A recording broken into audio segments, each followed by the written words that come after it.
ရက်စစ်ကြောင့်ပြောကြထီတိုင်းအမြဲတမ်းလိုပါလာတဲ့စကားလုံးတစ်ခုရှိတယ်မလား ရှိတာပေါ့ vote အားပေါ့နော် ဟုတ်တယ်အဲ့ဒီ vote အားပဲဒါပေမဲ့အဲ့ဒါဘာလဲလို့တကယ်တမ်းမေးလိုက်ရင်လေအဖြေတွေကတော်တော်စုံတယ်တချို့ကကြတော့ရက်စစ်ရဲ့ဖိအားလို့ပြောကြတယ် တချို့ကကြပြန်တော့စွမ်းအိမ် energy လို့ထင်ကြတယ် ဟုတ်တယ်အဲ့လိုရှုပ်ထွေးတဲ့အယူအဆတွေလူအများစုနားလည်မှုလွဲနေတဲ့အချက်တွေကိုဒီနေ့နည်းနည်းလေးလာကြည့်ကြမယ်ဒီအကြောင်းကိုပို့ပြီးမြင်တာတော့အောင်ရင်းမြစ်ထဲမှာပါတဲ့ဥပမာကောင်းလေးတစ်ခုကိုအခြေခံပြီးဆွေးနွေးတော့ကြရအောင် ကဘာဆွဲအားနဲ့တောင်ပေါ်ကစီးဆင်းတဲ့ရေရောဥပမာကိုပြောတာမလား အတိအကျပဲ အဲ့ဒီဥပမာကတိတ်ကောင်းပါတယ်ဒီနေ့ဆွဲနွေးမှုရဲ့အဓိကရည်ရွယ်ချက်က vote အားဆိုတာကြီးကိုပုံတဲ့နီးအနေနဲ့အလက်ကျက်နေတာထက်သူ့ရဲ့သဘောတရားကိုစိတ်ထဲမှာပုံဖုံမြင်ရောက်လာအောင်ကူညီပေးဖို့ပါပဲဒီလိုဆိုရင်ရေရှည်မှတ်မိသွားမှာပေါ့ ကောင်းပြီလေဒါဆိုရင်အဲ့ဒီရေဥပမာနဲ့ပဲစလိုက်ကြတော့ပေါ့ရင်းမြစ်ထဲကအတိုင်းပဲစိတ်ထဲမှာမြင်ကွင်းတစ်ခုကိုမြင်အောင်ကြည့်အောင်ပထမတစ်ခုကပေတစ်ထောင်လောက်မြင့်တဲ့တောင်ကြီးပေါ်ကနေရေတပုံးတွန်ချလိုက်တယ်ဒုတိယတစ်ခုကတော့ပေ30လောက်ပဲမြင့်တဲ့တောင်ကုန်းပူလေးပေါ်ကနေရေတပုံးပဲပမာဏတူတူပဲတွန်ချလိုက်တယ်အောက်ကိုကျလာတဲ့ရေစီးအားကတော်တော်ကွာမှာပဲနော် များကြီးกว่าသွားမှာပေါ့ပေတစ်ထောင်ကကြလာတဲ့ရေဆိုရင်အောက်ရောက်တဲ့အချိန်မှာအရှိန်အဟုန်ကအလွန်ပြင်းနေမှာတာဝိုင်လိုဟာနဲ့ခံလိုက်ရင်လက်စစ်စွန့်အိမ်တော့ထုတ်လို့ရတော့တဲ့ ဟုတ်တယ် ပေဆုံးဆက်ကုန်းပေါ်ကရေကတော့စီးတော့စီးမှာပဲဒါပေမဲ့သူ့မှာအဲ့ဒီလောက်အားမပါတော့ဘူးလေဒီလိုဖြစ်ရတဲ့အဓိကအကြောင်းရင်းက gravitational potential energy ကြောင့်ပါ potential energy ဟုတ်တယ်အဲ့ဒီမှာ potential ဆိုတဲ့စကားလုံးကသိအရေးကြီးတယ်သူ့ရဲ့အဓိပ္ပာယ်ကစွမ်းဆောင်နိုင်တဲ့အလားအလာလို့ပြောလို့ရတယ်ဆိုလိုတာကအမြင့်မှာရှိနေတဲ့အတွက်သူ့မှာအလုံးလုံးနိုင်တဲ့စွမ်းအံအလားအလာရှိနေတယ်ဆိုတဲ့သဘောပဲ อ๋อ potential ဆိုတာအလားအလာကိုပြောတာကိုဒါဆိုပေးတစ်ထောင်မြင့်တဲ့တောင်ကရေကိုအရှိန်ပြင်းပြင်းနဲ့စီးဆင်းစေဖို့အလားအလာပိုကောင်းတယ်အဲ့လိုပြောလို့ရတာပေါ့ဒီအချက်ကစိတ်ဝင်စားဖို့ကောင်းတယ် ဟုတ်ပါတယ် ဒါဆိုရင်လေကျွန်တော်တို့နေစဉ်သုံးပစ္စည်းတွေမှာတွေ့နေရတဲ့ 9V တို့ 12V တို့အိမ်သုံး 212V တို့ဆိုတာတွေကတော့အဲ့ဒီကဏ္ဍတွေကဘာအမြင့်တွေကိုကိုစားပြုနေတာလဲ တိတ်ကောင်းတယ်မေဖို့မယ်လက်စစ်မှလေရေစီးကြောင်းနဲ့တူတာကလက်စစ်တက် charge တွေရဲ့စီးဆင်းမှုပေါ့ခုနကပြောရဲ့အမြင့်နဲ့တူတာကတော့ volt အား voltage ပဲ ဟုတ်ပြီ ဆိုတော့ 1.5V ဓာတ်ခဲလေးတွေ 9V battery 12V car battery 220V အိမ်သုံးမီလိုင်းအဲ့ဒီအားလုံးကမတူညီတဲ့အမြင့်တွေကိုကိုစားပြုနေတာ 1.5V battery ဆိုတာအနည်းစားတောင်ကုန်းလေးတစ်ခုလိုပဲ TV remote control လိုမျိုးကောပေါ့ ဟုတ်တယ်အားများရှိမလို့တဲ့ပစ္စည်းတွေကိုအလုတ်လုတ်စေနိုင်တယ် 12V car battery ကြတော့ပုံမြင့်တဲ့တောင်တစ်ခုလိုပဲကားအင်ဂျင်တစ်ခုလုံးကိုနိုးနိုင်တဲ့အထိအားကောင်းတဲ့အလားအလာရှိသွားပြီဗိုလ်အားများလေ charge တစ်ခုချင်းစီကိုတွန်းပို့ပေးနိုင်တဲ့စွမ်းအင်အလားအလာပိုကြီးလေးပဲ ဟုတ်ပြီအမြင့်နဲ့ဘွားရဲ့ဆက်ဆက်မှုကိုသဘောပေါက်လာပြီဒါပေမဲ့အမြင့်တစ်ခုကိုတိုင်းမယ်ဆိုရင်အမက်တစ်ခုတည်းနဲ့တိုင်းလို့မရဘူးလေဥပမာ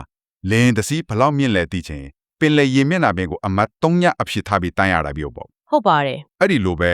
ဖိုအောက်မှာလည်းနိုင်ရှင်စီက reference point တစ်ခုအမြဲတမ်းလိုနေတာလား အဲ့ဒီအချက်ကအလွန်အရေးကြီးတဲ့အဓိကတော့ချက်ပဲလက်စစ်မှာ voltage ဆိုတာထက် potential difference ဆိုတဲ့စကားလုံးကိုသုံးတာကပိုပြီးတော့တိကျတယ် potential difference အမြင့်ခြားနာချက်ပေါ့ အတိအကျပဲ for r ဆိုတာအမြဲလအမှတ်နှစ်ခုကြားကအမြင့်ခြားနာချက်ကိုတိုင်းတာတာပါ 12V battery မှာအပေါင်းငုတ် plus နဲ့အနှုတ်ငုတ် minus ဆိုပြီးငုတ်နှစ်ခုပါတာအဲ့ဒီအတွက်ပဲလေအနှုတ်ငုတ်ကအမှတ်3ညာမြေပြင်လို့သတ်မှတ်လိုက်ရင်အပေါင်းငုတ်ကသူ့ထက်12 volt ပိုမြင့်နေတယ်လို့ဆိုလိုတာ အဲ့လိုကိုတကယ်လို့အမြင့်ခြားနာမှုမရှိရင်ဘာမှစီးဆင်းမှာမဟုတ်ဘူးပေါ့ ဘာမှစီစဉ်မှမဟုတ်ဘူးတောင်ထိပ်ပေါ်ကရေကတောင်ထိပ်မှာပဲရှိနေရင်ပဲစီးတော့မလဲအတိအကျပဲငတ်တကောင်ကဓာတ်ကြိုးတစ်ချောင်းလေးပေါ်မှာသူ့ရဲ့ခြေထောက်နှစ်ဖက်နဲ့နားနေတဲ့အခါခြေထောက်နှစ်ဖက်လုံးကဗိုလ်အားတူညီတဲ့နေရာတစ်ခုတည်းမှာပဲရှိနေတာ ဆိုတော့သူတို့ခြားက potential difference ကသူညာနီးပါပဲပေါ့ ဟုတ်တယ်ဒါကြောင့်လက်စီးကငှက်ရဲ့ကိုယ်ထဲကိုဖြတ်မစီးတော့ဘူးဒါပေမဲ့အဲ့ဒီငတ်တာသူ့ရဲ့တောင်ပန်းတစ်ဖက်နဲ့ဗိုလ်အားမတူတဲ့ဓာတ်တိုင်ကိုတွားထိမိလိုက်တယ်ဆိုရင်တော့ အလွန်ကြီးမားတဲ့ potential difference ဖြစ်သွားပြီလက်စီအများကြီးသူ့ကိုယ်ထဲကိုဖြတ်စီးသွားမှာအတတ်တရရှိသွားပြီဒါကြောင့်လက်စီမှာအမတ်နှစ်ခုကြားကခြားနားမှုကအရာအလုံးပဲ ဒါဆိုအမှတ်နှစ်ခုကြားကခြားနာမှုကအဓိကပေါ့ဒီအချက်ကိုစဉ်းစားကြည့်လိုက်တော့လူတွေပြောနေကြဗိုလ်အားကြောင့် ရက်စီစီးတယ်ဆိုတဲ့စကားကပြည့်စုံရဲ့လားလို့တွေးမိလာတယ်အမြင့်တစ်ခုရှိုံနဲ့ရေကအလိုလိုရှိမတွနိုင်တယ်လို့ပေါ့ ဟုတ်တယ်သူ့ကိုအောက်ကိုဆွဲချပေးမယ်အားတစ်ခုလူသေးတယ်လေ ဟုတ်တယ်မလားရက်စစ်မှာရောအဲ့ဒီလိုနောက်ွယ်ကအားကဘာဖြစ်မလဲ ဒါကျွန်တော်တို့ဆွေးနွေးမှုရဲ့အနက်ရှိုင်းဆုံးအပိုင်းကိုရောက်လာပြီအမြင့်ကြောင့်ရေးစီးတယ်လို့ပြောတာကအပေါ်ရင်အကြောင်းရင်းပဲတကယ်အကြောင်းရင်းအမှန်ကအောက်ဘက်ကိုအဆက်မပြတ်ဆွဲနေတဲ့ကမ္ဘာဆွဲအားသို့မဟုတ် gravitational field ကြောင့်ပါ gravitational field ဟုတ်တယ်ရင်းမြစ်ချဲကဥမာအတိုင်းဆိုရင်ကမ္ဘာဆွဲအားမရှိတဲ့အာကာသချဲမှာပေထောင်မြင့်တဲ့နေတာနဲ့မြေပြင်ဆိုပြီးအမြင့်ဘလောက်ပဲခြားနာအောင်လှုပ်ထားပါစေရေကအောက်ကိုစီးဆင်းလာမှာမဟုတ်ဘူး အမှုရဆက်လေးတွေအဖြစ်လွတ်မျောနေမှာပေါ့ အဲ့ဒီတိုင်းပဲအမြင့်ကွာခြားမှုဆိုတဲ့အလားအလာရှိပေမဲ့အဲ့ဒီအလားအလာကိုအကောင်းအထည်ဖြောပြမဲ့နောက်ွယ်ကအားမရှိလို့ပါ ခဏလေးနော်ဒါဆိုကျွန်တော်တို့တစ်လုံးတီးထားတဲ့ vo အားကတွန်းအားအစစ်မဟုတ်ဘူးနောက်ွယ်မှာမျက်စိနဲ့မမြင်ရတဲ့ electric field ဆိုတာရှိနေသေးတယ်ဆိုတဲ့သဘောလား ဟုတ်ပါတယ် ဒါကအတော်လေး user ပြောင်းသွားစေတဲ့အချက်တွေ vo အားကအရာအနှုံးကိုတွန်းနေတယ်လို့ပဲထင်ထားခဲ့တာ ဟုတ်တယ်လက်စစ်မှာလည်းဒီတိုင်းပဲလက်စီ current ကိုတကယ်တမ်းစီးဆင်းစေတဲ့နောက်ွယ်ကအကြောင်းရင်းအမှန်က electric field ဖြစ်ပါတယ် Vout ဆိုတာအဲ့ဒီ electric field ကြောင့်ဖြစ်ပေါ်လာတဲ့အကျိုးဆက်ကိုတိုင်းတာတဲ့ unit တစ်ခုပဲ အမြင့်ကိုပေနဲ့တိုင်းလို့မျိုးပေါ့ အဲ့လိုပဲတကယ်ရေကိုဆွဲချနေတဲ့အားကကမ္ဘာဆွဲအားဖြစ်တယ်လို့ charge တွေကိုတွန်းပို့နေတဲ့အားက electric field ပါ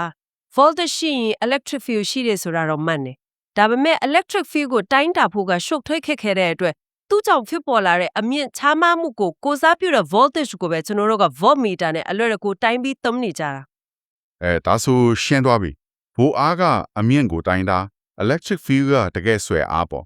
ဒါဆိုရင်အစပိုင်းကပြောခဲ့တဲ့ vo အားဆိုတာစွမ်းအင် energy ဆိုတဲ့အယူဆရရော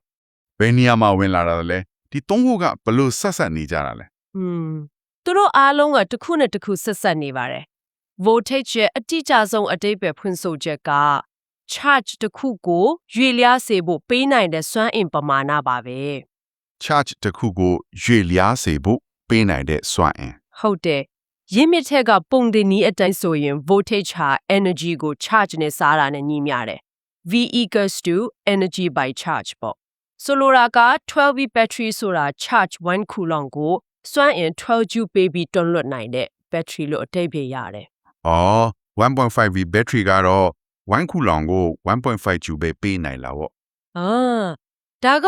ကျွန်တော်ငယ်ငယ်ကကစားစရာကားအဟောင်းတွေကမော်တာလေးကိုဓာတ်ခဲအသေးလေး 1.5V နဲ့တက်ကြည့်တော့မလဲဘူးဒါပေမဲ့ဓာတ်ခဲကြီး9မိနစ်တက်လိုက်မှလဲသွားလာကိုသတိရစေတယ် အဲ့ဒီဥမာအကောင်ဆုံးပဲ အဲ့တုန်းကတော့ဓာတ်ခဲအကြီးကအားဖို့ကောင်းလေလို့ပဲသိခဲ့တာတကယ်တော့ charge တစ်ခုချင်းစီကိုစွမ်းအင်ပို့ပေးနိုင်လို့ကိုcharge တစ်ခုချင်းစီမှာစွမ်းအင်12 joules တောင်ပါလာတော့မီးလုံးကစွမ်းအင်လုံးလောက်ရပြီးလင်းထိန်သွားတာပေါ့ ဘူးအားများလွန်းလို့မီးတီကျွမ်းသွားတာကလည်းအဲ့ဒီ charge တစ်ခုချင်းစီမှာပါတဲ့စွမ်းအင်တွေအရန်များသွားလို့ဖြစ်မယ် ဟုတ်ပါတယ်မီးတီးကမခံနိုင်တော့လို့ပါ အရန်ရှင်းလင်းသွားပြီဒီတော့အဓိကကြတဲ့နှုတ်ကွယ်ကအားဖြစ်တဲ့ electric field ကဘယ်ကနေဘလို့ဖြစ်လာတာလဲသူ့ကျွန်တော်တို့ဘလို့ဖန်တီးကြတာလဲ electric field ဖြစ်ပေါ်လာရတဲ့အခြေခံအကြောင်းရင်းကတော့ charge တွေမညီမျှမှု unbalance charge တောင်ပါ charge တွေမညီမျှမှု charge နဲ့အမိုးတက် negative charge တွေကညီမျှနေကြတယ်ဒါပေမဲ့ဓာတုပစ်တဲ့နည်းလမ်းတွေသုံးပြီးအဖိုးဓာတ်တွေကိုတနေရာအမိုးဓာတ်တွေကိုတနေရာတည်တံ့ခွဲထုတ်လိုက်ပြီးအဲ့ဒီမတူညီတဲ့ charge ရှိတဲ့အစုနှစ်ခုကိုနိနိကက်ကက်ထားလိုက်တဲ့အခါသူတို့ကြားမှာအားအလွန်ကြီးရဲ့ electric field စွမ်းအားလိုင်းတွေဖြစ်ပေါ်လာပါတယ် ဒါကြောင့် battery တွေမှာအပေါင်း plus ငုတ်နဲ့အနုံ minus ငုတ်ကိုအမြဲတမ်းနီးလီလေးမှာကလျက်သားပြလုပ်ထားရတာဖြစ်မယ် မှန်ပါတယ်အဲ့ဒီလိုမတူညီတဲ့ charge တွေကိုခွဲခြားပြီးအနိကဆုံးဖြစ်အောင်ထားနိုင်လီသူတို့ကြားက electric field အားကပိုပြင်းထန်လီပါပဲဒီဆက်နွယ်မှုကို Coulomb's law နဲ့လည်းဖော်ပြလို့ရတယ် Coulomb's law ဟုတ်တယ်ပုံတင်နည်းက F equal to K times Q1 times Q2 by D square ပါ F equal to K Q1 Q2 D square ပါဒီမှာအရေးကြီးတာက D square ပါ D ဆိုတာ charge နှစ်ခုကြားကအကွာဝေးပါ ဒီနေ့ဆွေးနွေးခဲ့တာတွေကိုပြန်ပြီးခြုံငုံကြည့်အောင်ကျွန်တော်နားလည်လိုက်တာကတော့ vo အားဆိုတာတွန်းအားအစစ်မဟုတ်ဘူးသူကတောင်ရဲ့အမြင့်လိုပဲ ဟုတ်တယ် လက်ရှိစီးဆင်းနိုင်တဲ့အလားအလာကိုဖော်ပြတယ်တကယ်ကိုနှုတ်ကွယ်ကနေတွန်းဖို့ပေးနေတဲ့အားကကပတ်ဆွဲအားလိုမျိုးမျက်စိနဲ့မမြင်ရတဲ့ electric field ပါ မှန်ပါတယ် ပြီးတော့လက်တွေ့ချတဲ့အဓိပ္ပာယ်ဖွင့်ဆိုချက်အရာ voa ဆိုတာ charge တစ်ခုချင်းစီမှာပါဝင်တဲ့စွမ်းအင်ပမာဏလည်းဖြစ်တယ်ဟုတ်တယ်မလား ဟုတ်ပါတယ်အဓိကမှတ်သားရမှာကကဘာဆွဲအားလို့မျက်စိနဲ့မမြင်နိုင်ပေမဲ့လက်တွေ့ပေါ်ဝမှာအမြဲတမ်းအလုံးလုံးနေတဲ့ညီမတရားတွေကိုဥပမာပေးပြီးလေ့လာခြင်းကလျှက်စစ်လို့ရှုပ်ထွေးတဲ့သဘောတရားတွေကိုပိုပြီးနားလည်လွယ်စေတယ်ဆိုတာပါပဲ ဟုတ်ကဲ့